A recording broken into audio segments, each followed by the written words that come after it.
Hi, my name is Wolf from Budget Handles. I'm just going to show you briefly how to install a spindle into a privacy latch. Once you've installed your latch into the door, you'll see it on the spindle itself are two little rubber bands.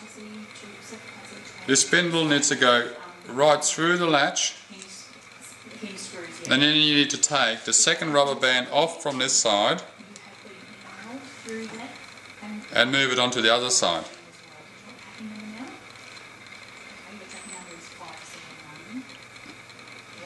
As you can see, I'm having difficulties.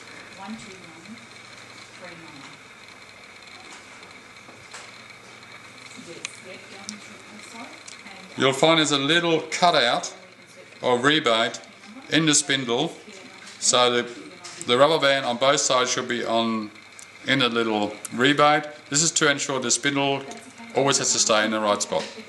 Thank you.